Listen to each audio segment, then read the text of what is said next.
Welcome back to the SMT Media Network.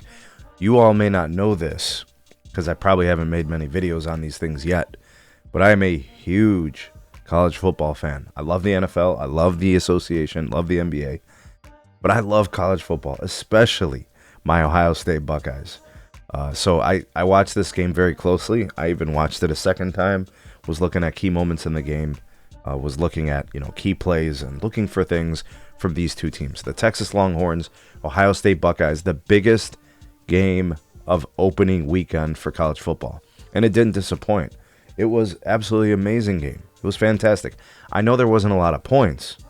The Buckeyes won 14-7, but it was an amazing game because both these teams have really good defenses and they have really just amazing talent across both sides of the ball. So imagine you're watching a game that's got pros just littered all over the place on both sides. Both teams, offense, defense. And it didn't disappoint. We really did get a great game, and for me, a great outcome. So the Buckeyes win 14-7. Both teams score in the fourth quarter. The Buckeyes, the only team able to score a touchdown in the first half. Right? So this game was really, really close. If you look at the box score, it kind of tells you what this game was in a way. I will tell you guys that one thing that won't show that's in the box score but doesn't really show in the outcome of the game was the Texas Longhorns were effectively able to run the ball, but it didn't impact the game outcome as much as you would think. And I'm going to talk more about the Buckeyes defense here in my takeaway. So that's where I'm going to start. Ohio State has a phenomenal defense. If the Texas Longhorns, if this is any indication of where they're going and who they could be, they're going to be really good this year. They are definitely a fantastic team. The Buckeyes defense is absolutely tremendous. This is probably, in my opinion, a top 5 defense in college football today. I'm sure there's some people who would argue it's probably even better than that. I have to see some other teams play first. But when I look at the secondary for the Buckeyes, when I look at the stops that they were able to get at the goal line on third and short and fourth and short and those things, you got to put them up there. You guys got to see them play if you haven't seen them play. But Texas has a good defense too. I don't want to pretend like they didn't hold the Ohio State Buckeyes to 14 points, who have a pro-ready Jeremiah Smith, game-breaking wide receiver, who was basically held in check for most of the game. I think Jeremiah Smith was basically held to short to intermediate throws, right? Like the attempts down the field. There were no breaking game moments, deep down the field. That didn't happen. So I got to give them their props. But I think what this came down to is Ryan Day just called a better game than Steve Sarkisian. I really think that's all this boils down to. Day kept Julian Sayin out of harm's way for most of the game. Julian Sayin was more even keel, seemed more poised, seemed more comfortable, and because of that, I think he was more accurate than Arch Manning.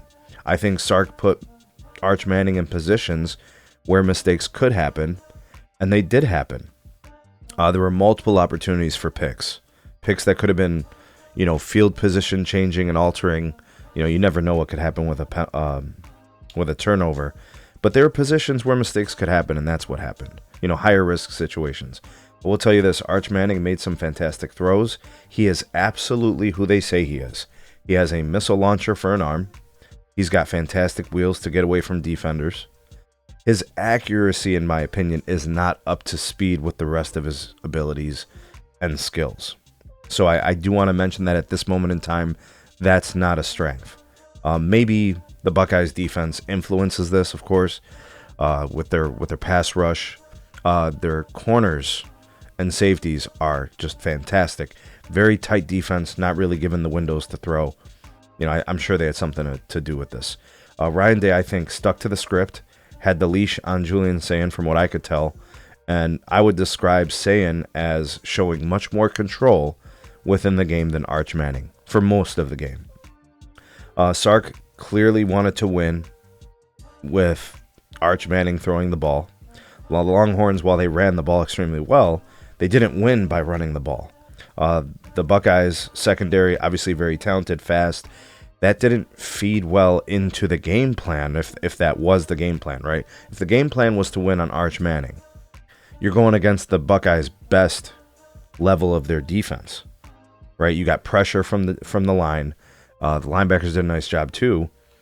but the secondary played everything close. Matt Patricia, I got to give him some props.